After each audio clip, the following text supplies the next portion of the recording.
긍휼이 풍성하시고 사랑과 은혜가 많으신 신실하신 하나님 아버지, 저는 첫째 날부터 오늘 이르기까지 저희의 불충과 게으름과 나약함과 고의를 하나님께 저지른 죄악에도 불구하고 다시금 우리 주 예수 그리스도의 은혜의 왕좌 앞에 오직 주 예수 그리스도의 보배로운 피를 힘입어 또 믿음으로 담대하게 나올 수 있도록 길을 열어주신 진심으로 고맙고 감사드립니다.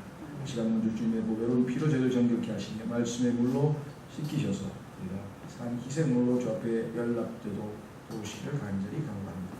들려주시는 말씀의 귀를 기울일 때에 들을 수 있는 귀를 주시고 믿을 수 있는 마음을 주시고 또 행할 수 있는 의지도 주셔서 주님이 말씀을 통해 주님을 배울 뿐만 아니라 주님이 저희 삶을 통해서 온전히 표현돼서 하나님께는 영광과 존귀를 우리 모두에게는 큰 유익이 되는 역사를 일으켜 주시기를 간절히 기도합니다. 부족한 자에게 약속대로 능하게 하시고 지혜와 명철을 더하시고 주님의 영으로 충만하게 채우셔서 이 사역을 이루시기를 간절히 바랍니다. 참석지 못한 모든 지체들을 기억해 주시고 그들을 붙들어 주시고 고통 중에 있는 분들은 특별히 주님께서 위로하시고 역사하시기를 간절히 간구합니다. 이 시간은 하나님 아버지 손에 온전히 부탁드렸고 모든 말씀을 우리 주 예수 그리스도 이름으로 기도하옵나이다.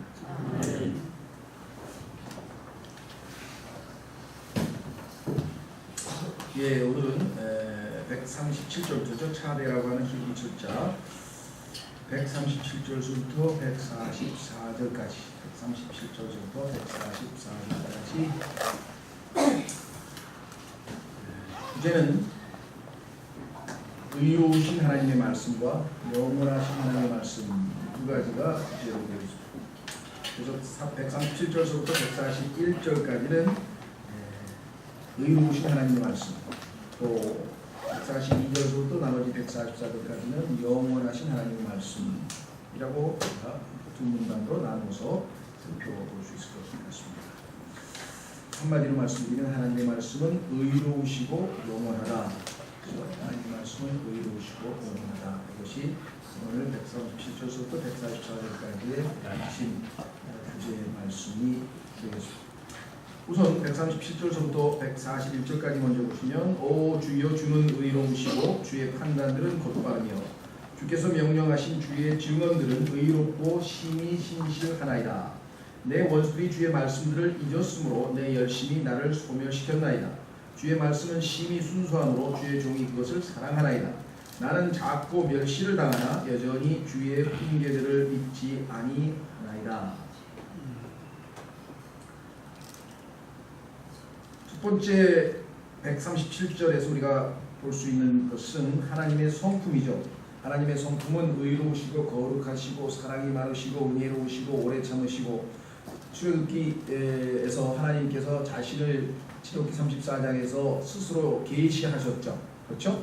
네. 그러나 그 많은 그 하나님의 성품 중에서도 오늘 이 시편 기자를 통해서 우리가 알 수 있는 것은 하나님의 성품은 의로우시다. 주여 주는 의로우시고 라고 하는 말씀을 드렸죠. 성경에 보면 주님의 의로우심에 대해서는 아주 더 많은 말씀들이 성경에 기록되어 있습니다.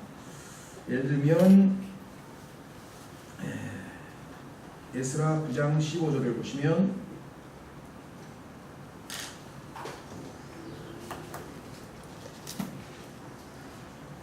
에스라 9장 15절을 보시면 주 이스라엘의 하나님이여 주께서는 의로우시니 우리가 피하여 여전히 남게 된 것이 이날과 같나이다. 보소서 우리가 이 일로 인하여 주 앞에 설 수 없으므로 우리의 범법 가운데서 주 앞에 있나이다 하니라. 이것이 우리의 매일의 모습입니다. 하나님 앞에서 우리의 모습이 늘 의로우신 하나님과 의롭지 못한 우리의 모습이죠. 우리가 믿음으로 의롭게 되었지만 우리의 실생활의 삶 속에서 자주 우리는 육신을 따라 살면서 의롭지 못한 일도 쉽게 행할 수 있는 그러한 자이죠. 하나님은 의로우신 분이다. 그렇게 성경은 말씀하고 있습니다. 예수님께서도 하나님을 부르실 때에 요한복음 17장에서 기도하실 때 의로우신 아버지여 라고 하는 표현을 사용하고 있는 것을 보게 됩니다. 하나님의 여러 가지 성품 중에서도 그뿐만 아니라 시편 145편 7절로 가시면 시편 145편 7절로 가시면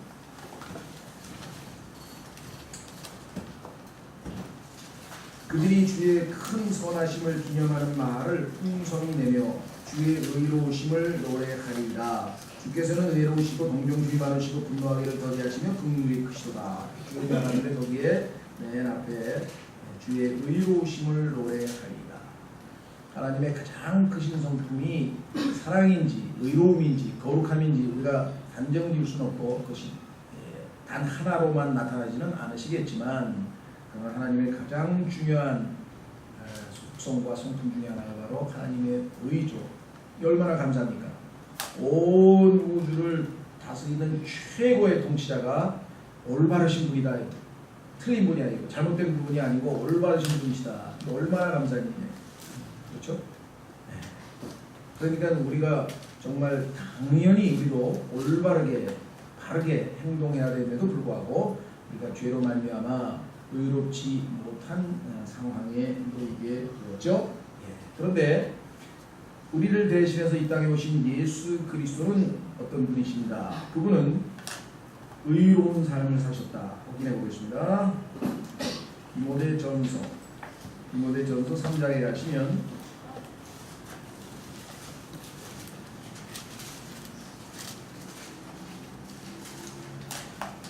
디모데전서 3장 16절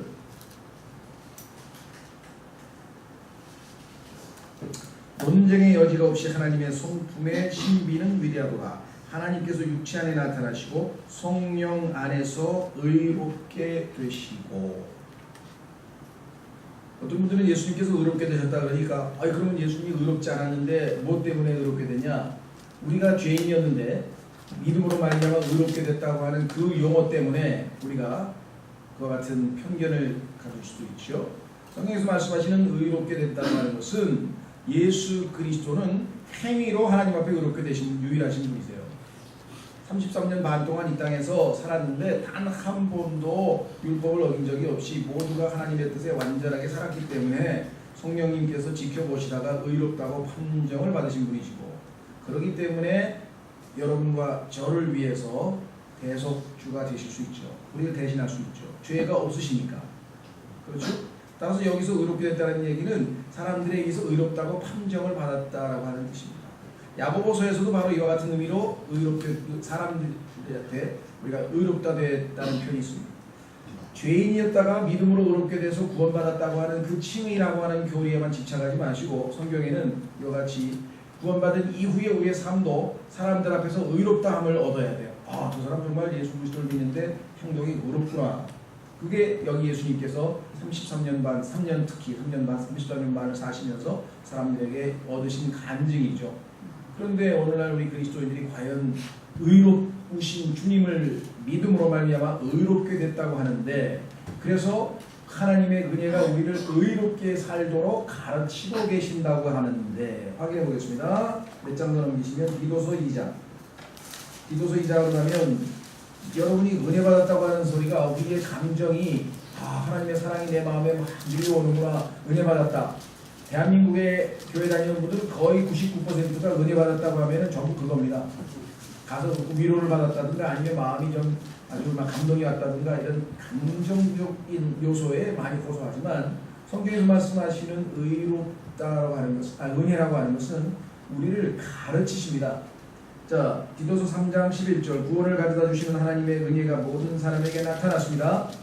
이 은혜를 받아들인 사람은 구원을 받은 사람입니다. 그런데 12절 은혜가, 주어가 은혜입니다. 우리를 가르치시되, 하나님의 은혜가 우리를 가르치시되 경건치 아니한 것과 세상에 속한 정욕들을 우리가 거부하고 현 세상에서, 이 현 세상에서, 지금 이 세상입니다. 여러분과 제가 주님 오실 때까지 살고 있는 이 현 세상에서 맑은 정신을 가지고 살고 의롭게 살고 하나님의 뜻대로 살고 세 가지 방식으로 살아가라. 거기에 의롭게 살고 라는 표현이 있잖아요. 그렇죠? 자, 다시 돌아오셔서 우리는 이 하나님의 성품이 의로우신 분이기 때문에 성경을 주신 목적도 교리와 책망과 바로잡음과 의로 교육하기에 유익하라. 의롭게.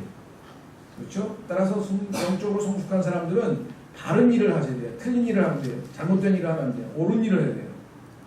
예수님께서 우리 안에 살아 역사하신다면, 믿음으로 산다면 우리는 오직 의는 믿음으로 살리라 라고 성경에 말씀하셨죠. 그뿐이 아니에요. 주님이 의로우시기 때문에 주의 판단들은 곧바르며 그랬잖아요. 두 번째로 바로 튀어나오는 게 뭡니까? 하나님의 말씀의 특성이에요. 하나님의 성품의 특성이 의롭다고 한다면 하나님의 말씀의 특성 역시 뭐라고 했습니까? 곧바르다 그랬어요. 곧바르다는 얘기는 upright, 아주 똑바르다 이거죠. 빗나가지 않대. 꾸불통하지 않다 이거죠. 성경에 보니까 하나님께서는 이 세상에서 굽은 것이 많다 그랬어요. 하도 이렇게 비뚤비뚤한 게 한두 가지가 아니죠. 뭐 정치, 경제, 사회, 교육, 문화, 뭐 그러니까 심지어는 교회에 이르기까지 모든 게 이게 upright, 반듯한 게 하나도 없어요. 모든 게 다 지금 굽어 있는 상태인데 주의 말씀들은 판단들은 곧바르며. 두 번째 하나님의 말씀의 성품이 나와 있어요. 주께서 명령하신 주의 증언들은 의롭고. 하나님이 의로우시니까 당연히 그분의 말씀 의롭죠. 그 다음에 비뚤비뚤하지가 않아요. 곧바릅니다. up, 위로, right. 곧바르다. 그 다음에 세 번째, 심히 신실하시나이다. 하나님의 말씀들은 심히 신실하다. 신실하다라고 하는 말은 우리말로는요, 잘못하면은 믿을만하다, trustworthy 라고 사람들이 생각하기 쉽지만 더 어원으로 가자면 faithful이에요. 믿음으로 꽉 차 있다는 얘기예요. 그게 무슨 소리입니까? 그 말씀을 우리가 믿으면, believe 동사, 받아들이면, 믿으면, 마음으로 믿고 받아들이면 우리 안에 믿음이 꽉 채워주는 믿음의 말씀이다. 로마서 10장에서 말씀하셨죠? 하나님의 말씀은 믿음의 말씀이에요. 그 말씀을 믿으면 믿음이 생겨. 우리말로는 믿음 같지만 영어로는 believe라고 하는 동사고요. 하나는 faith라고 하는 명사예요. believe, 믿으면 faith, 믿음이 생긴다 이게 우리 안에. 왜? 믿음의 말씀이니까. 그런데 사람의 말을 믿으면 어떻게 됩니까? 올무에 걸리든지 멸망하든지 넘어지든지 사람의 말을 믿으면 안 되죠. 하나님의 말씀은 믿음의 말씀이고 차이가 아시겠죠? 예. 그래서 여기 보시면 주께서 명령하신 증언들은 의롭고 심히 very faithful 믿음으로 꽉 차 있어서 그래서 성경에 로마서 10장 17절에서 뭐라고 했습니까? 믿음은 들음에서 나면 들음은 하나님의 말씀으로 말미암았느니라. 이 하나님의 말씀은 믿음으로 꽉 차 있기 때문에 듣기만 해도 말씀 안에서 우리에게 믿음이 공급이 된다. 그렇죠? 그러니까 믿음을 늘려 주시옵소서 그런 기도는 할 필요가 없어요. 왜? 들으면 될 거 아니에요. 들으면 믿음이 늘어나는데 왜 자꾸만 순종을 안 하고 엉뚱한 기도만 하냐. 그렇죠? 우리 안에 이미 여기 전기가 공급이 돼 있잖아요. 그래서 한 스위치만 올리면 될 걸 한전에다 전화해서 왜 전기 안 보내주냐고 전기 좀 보내달라고 암난 얘기하면 무슨 소용이에요. 전기 다 여기 와 있어요. 그래서 스위치 올리면 되래요. 성령님 여기 안에 계세요. 스위치만 올리면 바로 성전 안으로 그리스도 앞으로 하나님 앞으로 나아갈 수 있고 그렇죠? 자, 그래서 주께서 명령하신 주의 증언들은 의롭고 심히 신실하나이다. 그러면 벌써 하나님의 말씀의 특성은 지금 곧바르고 그 다음에 의롭고 그 다음에 신실하고 그 다음에 140절에 보면 주의 말씀은 심히 순수하고 그냥 순수한 게 아니라 심히 순수한 게 이 세상에 요즘에 뭐 순도 뭐 몇 퍼센트 뭐 이런 얘기를 뭐 금에도 쓰고 술에도 쓰고 뭐 여러 가지에다 많이 쓰는지 모르겠는데 순수한 거 찾아보기가 너무너무 어렵습니다. 그렇죠? 다 탁해요. 투명하지가 않아요. 하나님의 말씀만이 하나님의 성품만이 온전히 pure 아주 순수하다. 심히 순수하다 라고 성경에서 말씀을 하셨죠. 잠언 30장 5절로 가면 역시 하나님의 말씀의 특성 가운데 가장 중요한 것 중에 하나가 순수한 겁니다. 잠언 30장 5절 잠언 30장 5절 그런데 이 순수한 하나님의 말씀을 그냥 집어넣고 빼고 고치고 엉망진창으로 만들어가지고 완전히 아주 막 흐릿하게 트릿하게 만들어 놓은 그런 엉터리 성서들이 난무를 하고 있어요. 순도 100% 성경은 여러분과 제가 손에 들고 있는 이 성경밖에 없다는 사실을 잊지 마십시오. 하나님의 모든 말씀은 순수하며 30장 5절 그분은 자신을 신뢰하는 자들에게 방패가 되시느니라. 6절 너는 그분의 말씀들에 더하지 말라. 100% 순도에다가 뭘 더합니까? 그분께서 너를 책망하실 터인즉 내가 거짓말쟁이로 드러날까 염려하노라. 여러분들 100% 깨끗한 물을 먹는 거하고 그 물속에 온갖 잘못된 물질이 들어가 있는 거하고는 완전히 차원이 다르죠. 겉보기 깨끗해봐야 아무 소용도 없는. 그렇죠? 그뿐이 아니에요. 하나님이 순수하신 분이기 때문에 우리도 순수하게 살아야 된다고 성경에 써 있어요. 그러니까 그리스도인은 순수한 사람이 돼야 돼요. 머릿속에 복잡하게 계산하고 막 따지고 막 이게 아니고 순수해요. 자, 확인해 보겠습니다. 요한일서 3장. 요한일서 3장.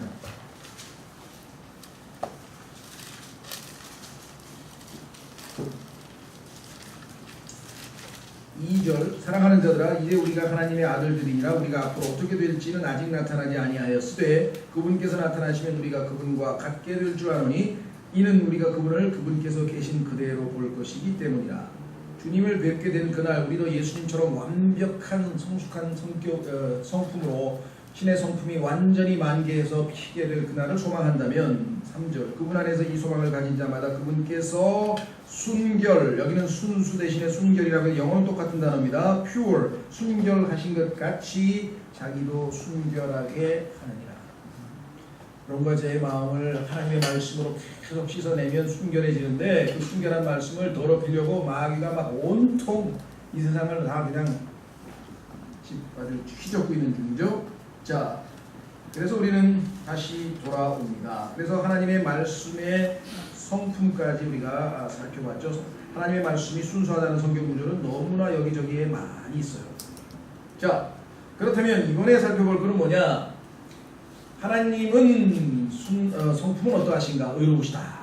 하나님의 말씀은 곧바르고 의롭고 심히 신실하고 그 다음에 심히 순수하다. 네 가지 살펴봤죠? 그러면 이 시를 쓴 성도, 이 시편을 쓴 시편 기자, 시인, 이 시인의 성품은 어떠한 성품인가 한번 확인해 보겠습니다. 3절에 내 원수들이 주의 말씀들을 잊었으므로 내 열심히 나를 소멸시켰나이다. 이것을 성경에서는 거룩한 질투라고 했는데요. 거룩한 질투. 왜냐? 하나님의 말씀을 잊어버렸다, 무시해버렸다. 그런 자들에 대한 마음의 아주 분노입니다. 이걸 의로운 분노라고 하죠. 그렇죠? 여러분들도 가끔 그렇습니까? 주변에 우리 형제자매들 중에서 주님의 것을 소홀히 여기는 자들, 주일날도 오늘도 많은도 뭐 말씀 듣고 하는지 안 하는지 모든 면에서 가만히 지켜보면요, 때로는 화가 나는 거예요. 왜? 저렇게 주님의 것을 소홀히 할 수가 있어? 여러분 그런 생각이 드실 때가 있을 겁니다. 뭐 그렇다고 해서 판단하자는 거 아니에요. 왜? 우리도 똑같으니까. 그러나 어떨 때는 너 너무하잖아 라고 할 때, 그렇죠? 그래가지고 더군다나 여기 나와 있는 자들은요, 아예 그냥 원수들이에요. 원수들. 하나님의 말씀을 아주 그냥 고의로 무시해버리는 그런 자들이죠. 우리 형제자매들이야 다시 회복하면 되지만 아예 끝까지 아주 그냥 완악하게 하는 자들이 있단 말이죠. 그래서 내 열심히 나를 소멸시켰나이다. 여러분들 예수 그리스도께서도 그 열심히 있었다는 것 여러분 잘 아시죠? 어디 있습니까? 요한복음 2장으로 가면 예수님께서는 성전을 향한 열심, 하나님의 집이 막 그 장사꾼들이 막 하는 짓을 보고 싹 뒤집어 버렸죠. 그 열심이, 구약성경에 나와 있는 그 열심이 바로 예수 그리스도 자신이라고 말씀하신 것을 우리가 보게 됩니다. 그렇죠? 예. 요한복음 2장 13절. 유대인들의 유월절이 가까이 오매 예수님께서 예루살렘으로 올라가사 성전 안에서 소와 양과 비둘기 파는 자들과 돈 바꾸는 자들이 앉아있는 것을 보시고는 가는 노끈으로 채찍을 만드사 양과 소와 함께 그들을 다 성전에서 내쫓으시고 돈 바꾸는 자들의 돈을 쏟으시며 상을 엎으시고 비둘기 파는 자들에게 이르시되 이것들을 여기서 가져가고 내 아버지 집을 장사하는 집으로 만들지 말라 하시니 그분의 제자들이 기록된 바 주의 집에 대한 열심히 나를 삼켰나이다 한 것을 기억하라. 아, 구약성경에 이 말씀이 바로 예수님이 하신 이 행위에 관한 것이었구나 라고 했죠. 사도행전 17장. 우리가 그와 같은 의분을 할 자격은 없죠. 남을 판단할 자격은 없지만, 그러나 정말 하나님의 것들을 소홀히 여기는 자들을 보면 의분이 일어나요. 분노가 일어나요. 그렇죠? 걸핏하면 뭐 불쌍하기도 하지만 걸핏하면 뭐 이 방송이나 이런 데 보면은 뭐 하나님에 대해서 막 아주 막 가볍게 하고 모독, 신성 모독하는 것들을 아주 막 장난질 하듯이 하는 사람들이 있어요. 그렇죠? 또 가짜 목사들은 또 얼마나 많은지 최근에는 또 오늘도 중앙일보에다 냈는데 뭐 그리스도인들이 일요일날 예배를 드리는 것은 뭐가 잘못됐다고 하면서 또 안식일을 지키자고 막 목사들이 온통 막 사인까지 해가지고 무지해서 그런 건지 하여간 참 암납할 때가 너무나 많아요. 그것도 그냥 돈은 어디서 생겼는지 광고는 또 이렇게 많이 내는지 모르겠어요. 어쨌거나 사도행전 17장에 보면 바울도 아데네라고 하는 여러분 잘 아시는 아테네 올림픽에 열렸던 거기에를 갔더니만 이게 완전 우상에게 맞춰져 있어요. 그래가지고 막 너무 화가 나가지고 어떻게 감히 하나님을 살아계신 하나님을 놔두고 그런 짓을 하느냐. 사도행전 17장 16절 사도행전 17장 16절 이제 바울이 아테네에서 그들을 기다릴 때 그 도시가 온통 우상 숭배에 빠진 것을 보매 그의 영이 그의 속에서 격동함으로 그렇죠? 우리 그리스도인들도 이와 같은 격분할 때가 있죠. 그렇습니다. 오늘 이 시편 기자도요 하나님의 말씀을 잊어버린 고의로 잊어버린 자들에 대해서 아주 막 열심히 나를 삼켰다라고 소멸시켰다. 얼마나 막 안타까운지 막 화가 나는지. 자, 이것이 시편 기자의 첫 번째 성품이라고 할 수 있고요. 두 번째는 140절에 주의 말씀은 심히 순수함으로 주의 종이 이것을 사랑하나이다. 여러분들이 주의 말씀을 사랑하는 이유가 야 말씀대로 했더니 이게 돈이 솔솔 들어오네. 말씀대로 했더니 그냥 몸이 건강해지네. 말씀대로 했더니 뭐가 잘 풀리네. 그것 때문입니까? 그러면 말씀대로 했더니 박해가 찾아왔네. 그럼 어떻게 되는? 그때부터는 말씀을 다 미워할 건가요? 사랑하지 않고? 주의 말씀이 순수하기 때문에 사랑하는 거예요. 그 사랑은 이미 열심을 낼 때부터 벌써 입증이 돼 있었어요. 말씀을 사랑하기 때문에. 그렇죠? 그래서 말씀이 순수하기 때문에 사랑한다. 그런데 주의 말씀을 사랑한다라고 하는 고백이 시편 119편에 10번에 걸쳐 나옵니다. 그냥 하는 소리가 아니에요. 마음에 이미 있는 것들이 바깥으로 나온다 그랬죠. 사람의 그렇죠.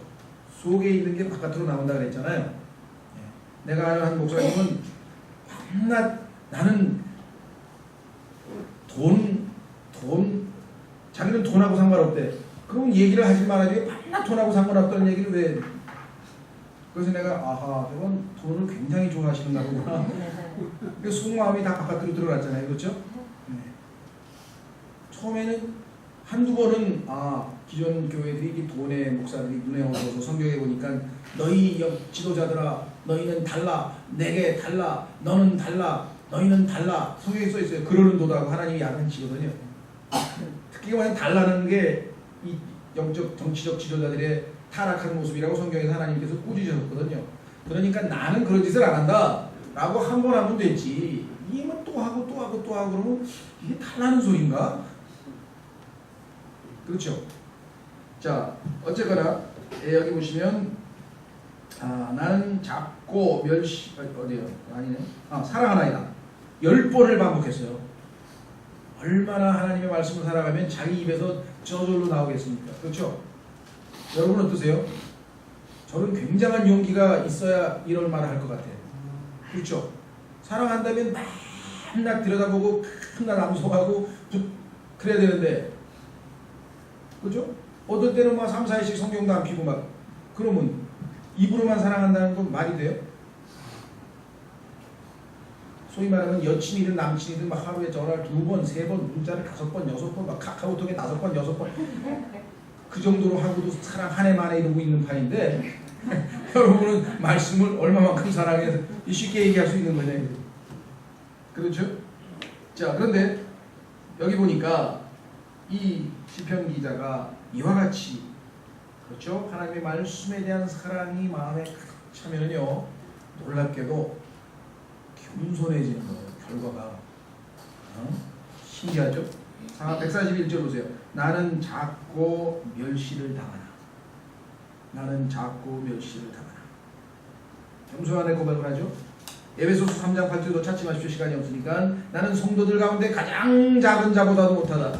나는 사도들 가운데서 가장 작은 자보다 못하다. 나는 죄인들의 우두머리다. 이 전부 사도 바울의 고백입니다. 네.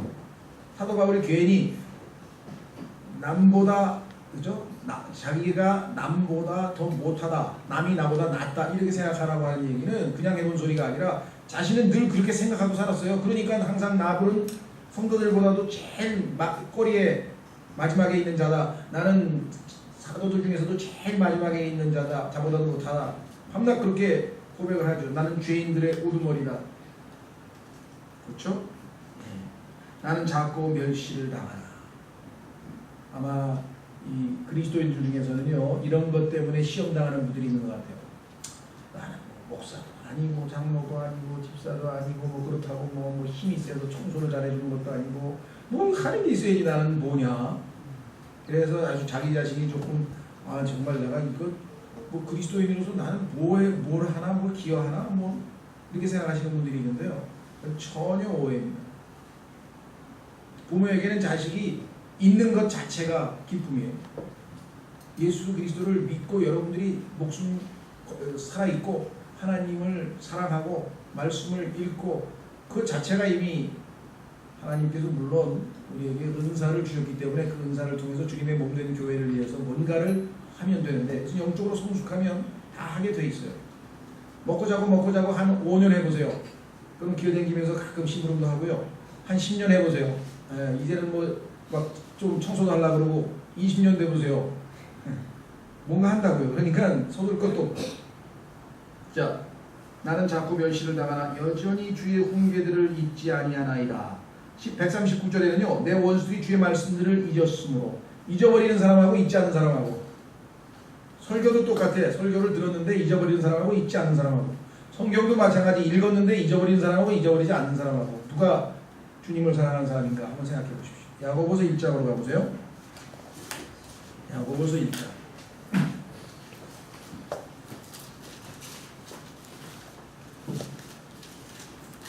야고보서 1장 찾으셨습니까? 22절. 야고보서 1장 22절. 오직 너희는 말씀을 행하는 자가 되고 듣기만 하여 너희 자신을 속이는 자가 되지 말라. 누구든지 말씀을 듣고 행하지 않느냐 하는 자는 거울로 자기의 본래 얼굴을 들여다보는 사람과 같으니라. 그는 자기를 바라보고 자기 길로 가서 자기가 어떤 사람인지 즉시 잊어버리거니와. 잊어버리는 사람이 있고 안 잊어버리는 사람이 있어요. 어떤 사람이 안 잊어버리느냐. 25절. 누구든지 자유롭게 하는 완전한 법을 들여다보며 그 안에 거하는 자는 듣고 잊어버리는 자가 아니요 그 일을 행하는 자니. 그렇죠? 이 사람은 자기가 행하는 일에서 복을 받으리라. 여러분들이 하나님의 축복받는 일은요 일에서 받는 거예요. 일, 순종함을 통해서 받는 것이에요. 여기 나와 있잖아요. 일에서, 일. 그러면 막 기쁨이 넘치고 하나님이 주시는 평강이 넘치고 그런 축복들이 우리에게 임하는 거죠. 예. 자, 그래서 이 신앙 고백이 얼마나 위대한 신앙 고백입니까? 주의 훈계들을 잊지 아니하나이다. 내가 비록 작고 멸시당하지만 주의 말씀은 안 잊어버립니다. 그건 허풍치고 그냥 막 하나님 일을 한다고 설치는 사람보다 훨씬 더 하나님 마음에 더 흡족함을 드리는 거죠. 말씀을 잊지 않고 있겠다는데 142절서부터 144절까지는 이제 두 번째 주제로 하나님의 말씀은 영원하다. 주의 의는 영존하는 의요. 하나님은 영원히 의로우신 분이시 의로웠다. 우리처럼 또 의롭지 못했다. 그렇죠? 불의했다가 의롭다가 불의했다가 왔다 갔다 그런 분이 아니죠. 주의 법은 진리이니이다. 자, 근심과 고통이 나를 붙잡았사오나. 예. 신앙생활하면서 만사형통만 주장하는 분들은 너무나 리얼리티, 실제를, 현실을 모르는 사람들이에요. 우리는 죄인이고 이 세상은 악한 현 세상이고 마귀가 이 세상 신이고 그런 데서 어떻게 뭐가 잘 풀리기를 바랍니까? 지금 이 정도 살고 있는 것만 해도 막 은혜가 충만한 거예요. 하나님이 긍휼을 엄청나게 베푸신 거고. 그렇죠? 네, 지금 대한민국 중환자실에 아니면 일반 병실에 지금 누워있는 사람이 얼마나 많아요. 아니 병원에 안 갔어도 지금 막 콜록 아픈 사람이 얼마나 많습니까? 여러분들이 건강하게 걸어 다닐 수 있다. 이거 보통 일이 아니에요. 보통 일이 아니다. 보통 일이 아니죠. 그렇죠?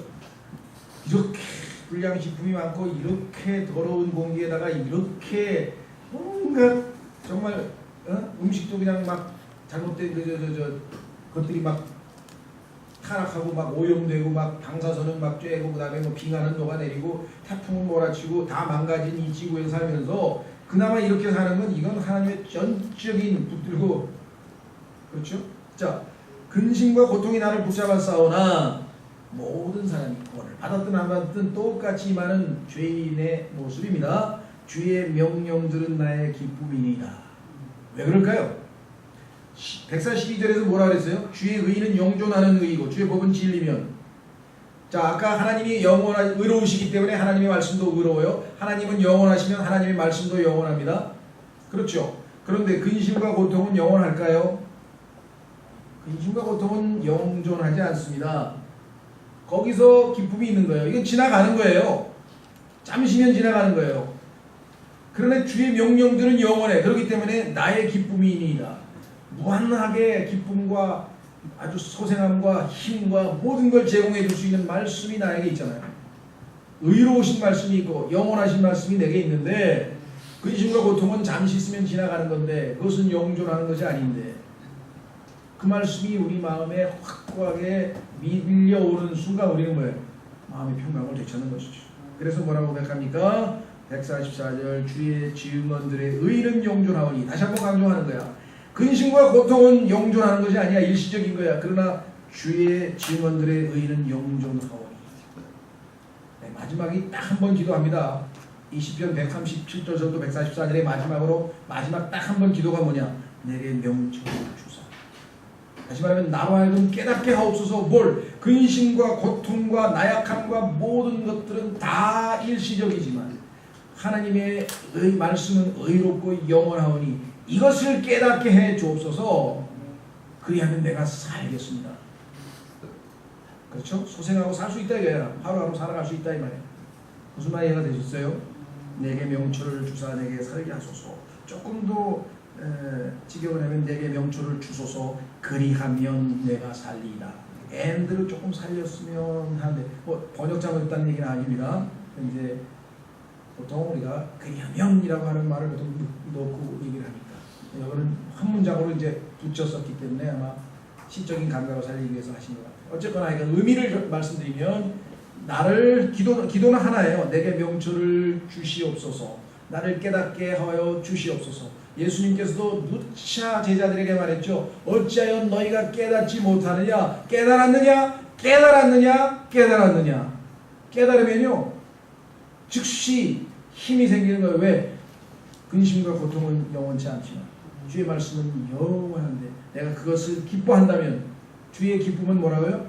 주의 기쁨은 여기 나와 있잖아요. 나의 기쁨이면 주의 기쁨이 나의 기쁨이 되면 힘이 솟잖아요. 힘 확인해 보겠습니다. 마지막 성경 구절 느헤미야 8장 느헤미야 8장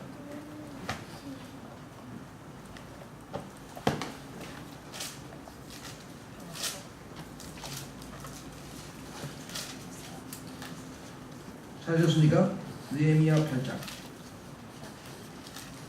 그때 그가 그들에게 이르되 너희 길로 가서 기름진 것을 먹고 단 것을 마시며 아무것도 예비하지 못한 자들에게 일부를 보내라. 이날은 우리 주께 거룩한 날이니라. 너희는 또한 슬퍼하지 말라. 주의 기쁨이 너희의 힘이니라. 왜 그리스도인이 힘이 없습니까? 주님의 기쁨을 주시겠다 그러는데 안 받으려고 그래. 받는 방법이 뭐냐? 믿음이에요. 주님의 기쁨을 구원을 받는 방법도 믿음이고 하나님께서 우리에게 주시는 축복을 받는 것도 딱 믿음이거든요. 주의 기쁨이 너희의 힘이니라. 그것을 깨닫게 해 주옵소서 하는 깨닫는 순간에 주님의 기쁨이 나에게 힘을 소생하게 해서 살 수 있다. 그렇죠? 오늘날 우리 주변에 얼마나 많은 사람들이 못 살겠어. 입에 달고 살아요. 아이고 못 살겠어. 돈이 없어서 못 살고 배고파서 못 살고 뭐 힘 없어서 못 살고 아파서 못 살고 전부 못 살겠다는. 그러니까 그리스도인들은 내게 명철을 주소서 그리하면 I shall live. 나는 살 겁니다. 살 수 있습니다. 그렇죠? 네. 이 말씀을 통해서 여러분과 제가 이 놀라우신 주님, 의로우시고 영원하신 주님, 의로우시고 영원한 주의 말씀이 우리에게 있는데 근심은 어떻고 또 여기 나와 있는 뭐라 그러냐 아까 근심과 고통이라 그랬죠? 근심과 고통 또 잡고 멸시당하고 원수들이 주변에 널려 있어도 얼마든지 헤쳐나갈 수가 있고 주님께서 sufficiency 우리의 충분함이 되신다. 모든 일을 충분히 할 수 있도록 다 얘기하셨다고 성경에 약속을 했습니다. 오늘 이 말씀도 우리에게 그와 같은 공부의 말씀이 되리라고 생각합니다. 제가 같이 잠깐 기도하겠습니다.